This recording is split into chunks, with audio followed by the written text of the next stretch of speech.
अस्सलाम वालेकुम एवरीवन। आप देख रहे हैं मेरा channel cook with doctor Sonia. आज की रेसिपी है independence day special recipe, sweet and soft creeps की रेसिपी शेयर कर रही हूँ। तो स्टार्ट करते हैं। सबसे पहले 2 अंडे लिए हैं मैंने रूम टेम्परेचर पे, बड़े साइज के हैं।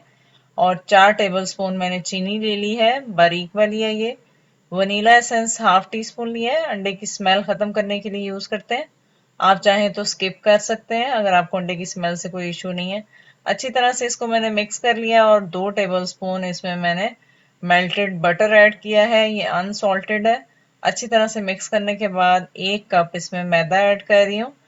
अच्छी तरह से छान लिया करें और फिर मिक्स करते हुए हमने साथ साथ दूध शामिल करना है। दूध भी हमने रूम टेम्परेचर पे ही यूज करना है और मैंने तकरीबन हाफ कप इसमें ऐड कर दिया था मिल्क। और ऐड करते हुए मिक्स करते जाना है और इसका बैटर बिल्कुल रनिंग बैटर आपने बनाना है। केक से थोड़ा थिन बैटर होगा इसका, ठीक है।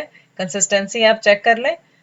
और 1/4 पोर्शन ऑफ बैटर मैंने अलग कर लिया और उसमें आपने ग्रीन फूड कलर ऐड करना है। 4 से 5 ड्रॉप्स ऐड करके मैंने उसी स्पून से मिक्स कर लिया और फिर अच्छी तरह से उस कलर को आपने मिक्स कर लेना है। और फिर कोई भी बोतल ले लेनी है आपने, जूस वाली या कोल्ड ड्रिंक वाली बोतल, उसके कैप में सुराख कर लें और उसमें बैटर को ऐड कर लें। पैन को ग्रीस कर लें और एक्स्ट्रा ऑयल टिश्यू पेपर से नीच कर लें। बैटर को ऐड कर लें लेकिन बिल्कुल लो फ्लेम पे ऐड कीजिएगा और फिर इस तरह से आपने रिंग फॉर्म में इस तरह से ग्रीन बैटर को ऐड कर देना है। जो व्हाइट बैटर था उसमें मैंने 2 से 3 टेबल स्पून मजीद मिल्क ऐड किया था। व्हाइट बैटर थोड़ा सा ज्यादा रनिंग होगा। जो बिगनर्स हैं वो बिल्कुल फ्लेम को बंद करके ऐड करें और फिर इसको थोड़ा सा पकने के बाद तकरीबन 30 seconds medium to low flame पे कुक करना है और फिर साइड्स को चेंज करते हुए इस तरह से सारे रेडी करें, सर्व करें। रेसिपी अच्छी लगे तो लाइक शेयर और कमेंट कर दें। Thanks for watching.